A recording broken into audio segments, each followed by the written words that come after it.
Assalamualaikum warahmatullahi wabarakatuh. Selamat datang di mata kuliah pengantar otomasi. Kemungkinan selama satu semester ini sistem pembelajaran kita akan bersifat daring sesuai dengan arahan dari pimpinan pusat Muhammadiyah untuk melarang tatap muka. Jadi kita akan mencoba untuk memaksimalkan pembelajaran mata kuliah pengantar otomasi. Berbicara tentang pengantar otomasi, pada dasarnya mata kuliah ini akan membahas tentang bagaimana mengotomasi produksi, bagaimana mengotomatiskan yang awalnya manual, kita akan mengotomatiskan. Namun banyak hal-hal yang perlu diperhatikan. Jadi tidak mentang-mentang harus otomasi menggunakan robot supaya lebih canggih, supaya lebih keren, akhirnya diotomasi. Padahal tidak seperti itu. Banyak hal-hal yang perlu diperhatikan, termasuk budget, kemudian apakah bisa kembali modal oleh pengusaha-pengusaha. Jangan sampai sudah mengeluarkan modal yang banyak, investasi yang tinggi, tetapi permintaan produksi sangat kecil sehingga tidak bisa balik modal. Karena kalau kita tahu, ya seperti yang kita tahu, investasi awal di sistem otomasi itu cukup besar, sehingga banyak hal yang harus diperhitungkan dengan matang-matang. Untuk pertemuan pertama, kita akan masuk ke pengenalan sistem otomasi.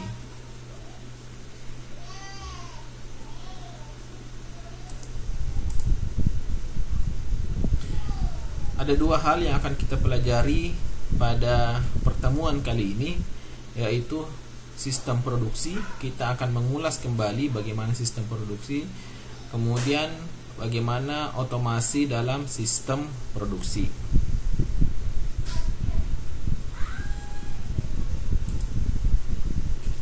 Sistem produksi adalah kumpulan orang, peralatan, dan prosedur yang diorganisasikan untuk melakukan operasi manufaktur perusahaan.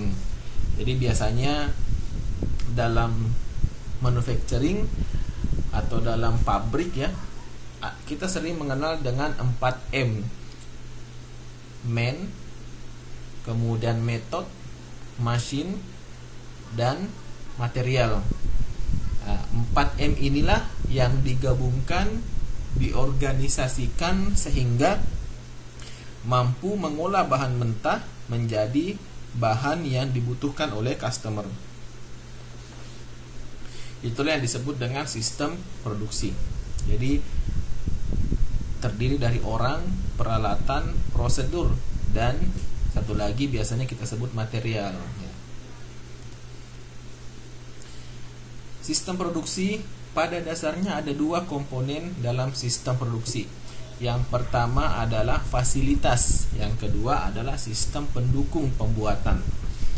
Fasilitas fisik dari sistem produksi meliputi peralatan, cara peralatan diletakkan, dan pabrik tempat peralatan berada. Jadi pasti ada mesin atau peralatan. Kemudian fasilitas itu juga masuk dalam tempat atau cara bagaimana peralatan diletakkan atau layoutnya bagaimana. Kemudian tentu saja fasilitas itu adalah pabrik di mana tempat peralatan berada.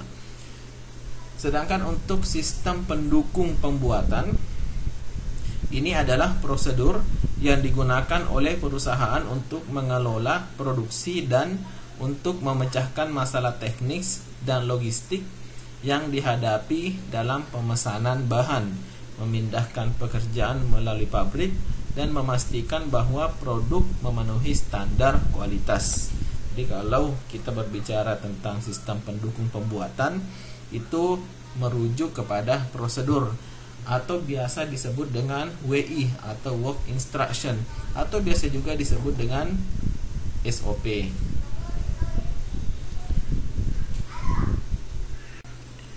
dalam sistem produksi atau production system terbagi menjadi dua ya, facilities dan manufacturing support systems. Sedangkan untuk facilities terbagi menjadi manufacturing system dan factory and plant layout ya.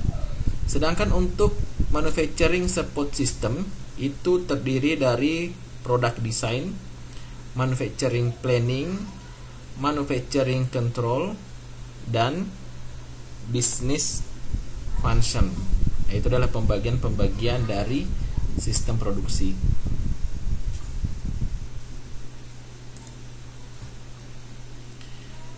Fasilitas dalam sistem produksi terdiri dari pabrik, mesin, dan perkakas produksi, peralatan penanganan material, peralatan inspeksi, dan sistem komputer yang mengontrol operasi manufaktur.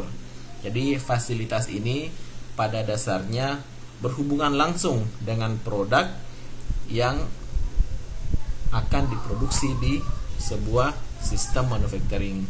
Sedangkan kalau manufacturing support itu adalah metode-metode atau cara mengontrol sistem produksi yang tidak berhubungan langsung dengan sistem produksi tadi.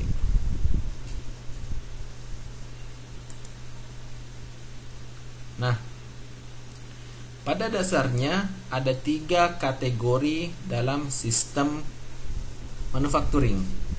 Nah, di gambar A ini ya, ini adalah namanya manual, sistem kerja manual atau manual work system, di mana proses itu inputannya adalah worker dan hand tools. Jadi ada pekerja dan ada peralatan tangan. Contoh, memotong bahan ya, memotong bahan biasanya ada pekerjanya dan ada gergaji. Nah, dengan menggunakan gergaji ini pekerja memotong bahan tersebut. Nah, ini namanya masih manual. Kemudian kategori yang kedua dalam sistem manufaktur itu adalah seperti di gambar B, di mana ada pekerja dan ada mesin. Nah, jadi contohnya ini adalah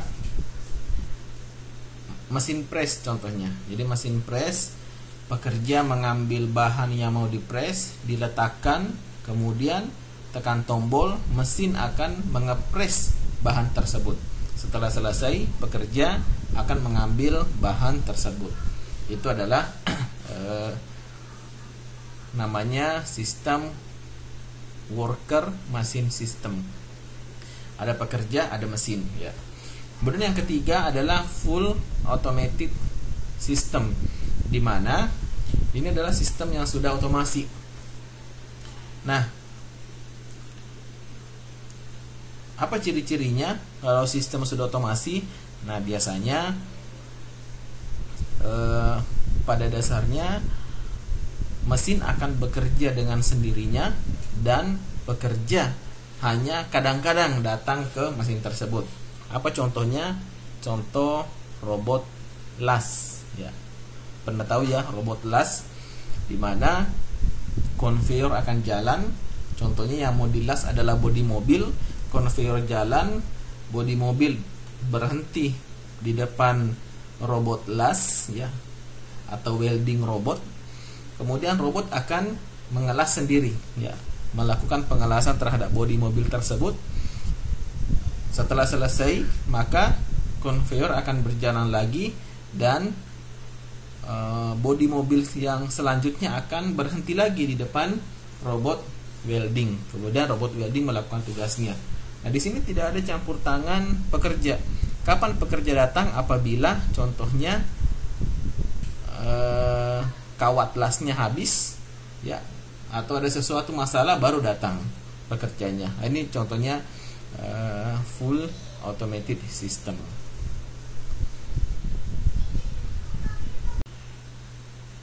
Dalam sistem otomasi produksi ada dua yang sering kita dengar ya, automation dan computerization. Meskipun pada dasarnya tujuannya adalah sama, yaitu untuk mengotomatiskan segala sesuatu yang diproduksi, tapi pada dasarnya itu berbeda dari segi targetnya. Nah, kalau kita mengatakan automation, biasanya yang diotomasi adalah manufacturing sistemnya, itu yang akan diotomasi. Mesinnya biasanya, jadi mesinnya, kemudian proses produksinya itu yang diotomasi. Yang biasanya mesin pressnya itu untuk memasukkan bahan yang akan dipres itu menggunakan pekerja, sekarang kita menggunakan robot. Nah, itu contohnya diotomasi. Sedangkan untuk computerization itu biasanya masuk ke manufacturing support system, itu yang dikomputerisasi. Contohnya product design itu bisa dikomputerisasi dengan menggunakan AutoCAD contohnya. Kemudian manufacturing planning itu juga bisa dikomputerisasi. Sekarang sudah banyak software SAP, kemudian ERP yang semua itu tujuannya adalah untuk mengkomputerisasi manufacturing planning, kemudian mengkomputerisasi manufacturing control dan lain-lain.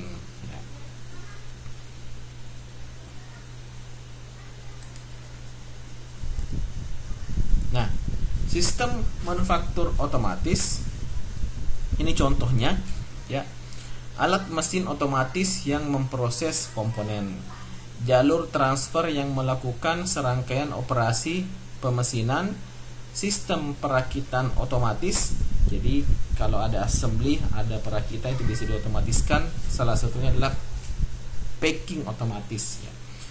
Kemudian yang keempat, sistem manufaktur yang menggunakan robot industri untuk melakukan pemrosesan atau perakitan operasi. Jadi pada dasarnya meskipun tidak semua, tetapi kebanyakan robot industri tujuannya adalah untuk mengotomasi proses produksi. Kemudian yang kelima, penanganan material otomatis dan sistem penyimpanan untuk mengintegrasikan manufaktur operasi. Kemudian yang keenam, sistem inspeksi otomatis untuk kontrol kualitas. Jadi untuk meningkatkan kualitas, jangan sampai ada produk yang cacat terkirim ke customer, maka sistem inspeksinya pun sudah dilakukan oleh robot atau sudah dilakukan oleh komputer supaya benar-benar diinspeksi dengan baik.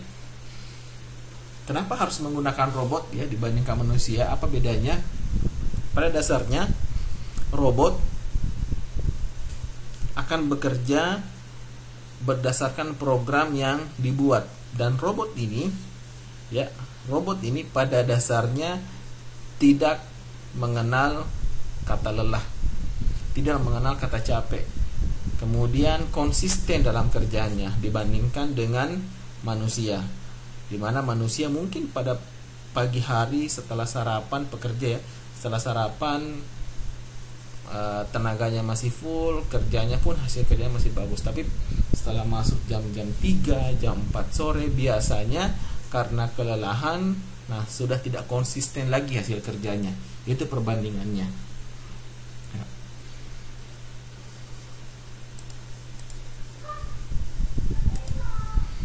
Nah, ini adalah jenis-jenis otomasi. Ada 3: fixed automation, programmable automation, dan flexible automation. Nah, graf yang ada di samping kanan itu mempresentasikan kapan dipakai fixed automation, kapan dipakai flexible automation, kapan dipakai programmable automation. Untuk apa itu fixed automation, saya akan jelaskan nanti di slide berikutnya.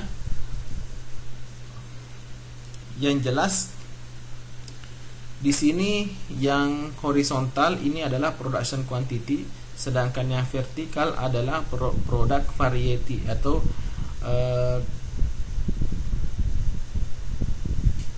variasi dari produk. Jadi kalau di manufacturing itu berapa banyak model daripada produk tersebut. Semakin ke atas semakin banyak modelnya atau variasinya. Kalau yang bawah horizontal, semakin ke kanan semakin banyak kuantitinya. Nah, berdasarkan dari grafik ini kita bisa melihat bahwa apabila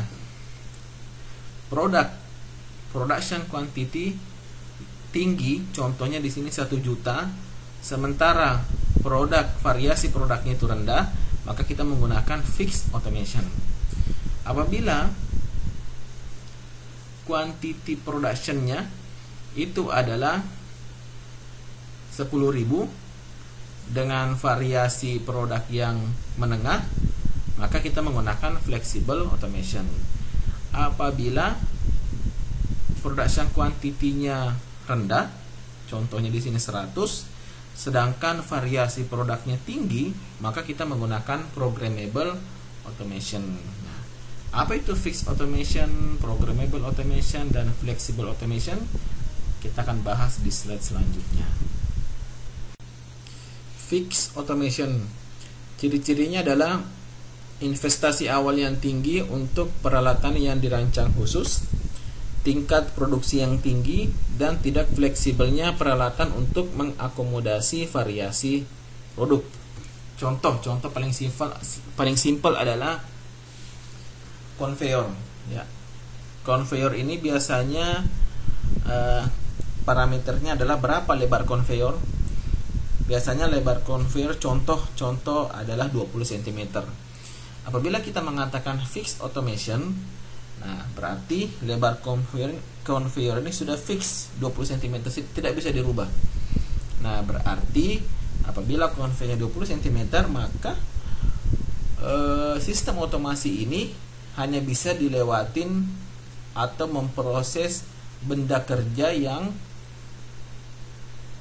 dimensinya di bawah 20 cm. Jadi fix, tidak bisa dirubah. Itu contohnya. Nah, biasanya digunakan ini untuk produksinya tingkat tinggi, banyak sekali, jadi tidak perlu untuk dirubah-rubah lebar dari conveyor tersebut. Namun tidak fleksibel untuk peralatan, tidak fleksibel untuk mengakomodasi variasi produk. Jadi kalau produk yang dihasilkan dimensinya berbeda-beda, ada yang 20 cm, ada yang 30 cm, ada yang 40 cm. Nah, fixed automation ini tidak cocok. Ya.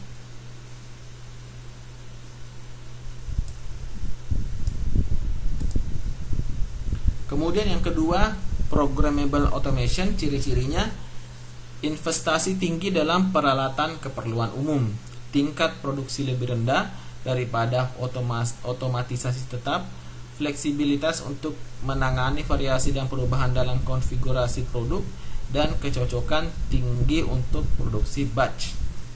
Jadi programmable automation contohnya conveyor tadi.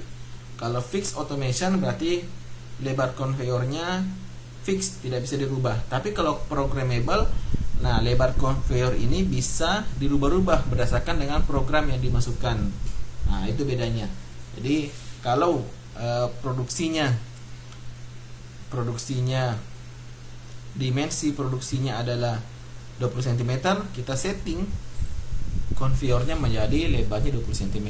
Kalau barangnya atau bahan produksinya 40 cm, maka kita bisa memprogram conveyornya supaya lebarnya itu menjadi 40 cm. Nah, itu contohnya programmable automation. Ya. Kemudian flexible automation. Nah, ini investasi tinggi untuk sistem rekayasa khusus, produksi terus-menerus dari berbagai variabel bagian atau produk, tingkat produksi menengah, dan fleksibilitas untuk berbagai variasi desain produk. Jadi lebih di atas lagi daripada programmable. Contohnya mungkin conveyor tadi bukan hanya bisa diprogram lebarnya, tetapi juga bisa diprogram agar conveyor ini bisa digunakan pada berbagai kecepatan, ya, berbagai kecepatan. Kemudian bisa digunakan untuk mentransfer benda kerja dengan berbagai macam tingkat suhu dan sebagainya. Nah, biasanya flexible automation ini apabila tingkat produksinya menengah atau jumlah produksinya sedikit tapi variasinya banyak. Nah, biasanya seperti itu. Jadi ini yang disebut dengan flexible automation. Jadi flexible automation ini modelnya banyak tapi produksinya sedikit. Sementara kalau yang fixed automation tadi itu adalah modelnya sedikit tapi produksinya banyak. Sementara kalau programmable automation itu di tengah-tengah ya. Alasan otomasi. Yang pertama, meningkatkan produktivitas tenaga kerja ya. Yang kedua, mengurangi biaya tenaga kerja, mengurangi dampak kekurangan tenaga kerja, mengurangi atau menghilangkan tugas-tugas manual yang rutin, tingkatkan keamanan pekerja, meningkatkan kualitas produk, mengurangi waktu fabrikasi, menyelesaikan proses yang tidak bisa dilakukan secara manual, menghindari biaya tinggi karena tidak menerapkan otomasi. Kemudian ada juga hal-hal yang tidak bisa diotomasi, yaitu tugas secara teknologi terlalu sulit untuk diotomatisasi ya. Ada beberapa hal yang memang tidak bisa diotomatisasi karena memang terlalu kompleks tugasnya. Yang kedua, siklus hidup produk pendek. Contohnya dalam pembuatan suatu produk, di mana produk ini contohnya hanya bisa laku di pasaran selama 6 bulan. Setelah 6 bulan maka produk tersebut tidak laku lagi. Pada saat ini tidak bisa diimplementasikan otomasi. Kenapa? Karena seperti yang saya jelaskan di slide-slide sebelumnya, bahwa investasi awal di sistem otomasi adalah tinggi, sehingga apabila siklus hidup produk pendek maka return of investment-nya tidak akan kembali ya. Yang ketiga, produk dengan desain khusus itu juga susah diotomasi. Pasang surut dalam permintaan, kadang permintaan customer tinggi sekali, kemudian kadang permintaan customer rendah sekali, maka itu susah untuk diotomasi. Perlu mengurangi resiko kegagalan produk dan kekurangan modal.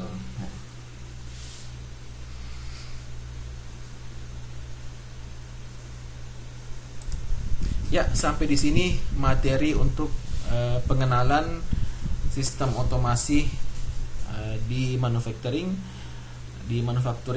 Silahkan dipelajari dan dipahami. Apabila ada persoalan bisa dengan WA atau dengan pertanyaan nanti di Google Classroom. Assalamualaikum warahmatullahi wabarakatuh.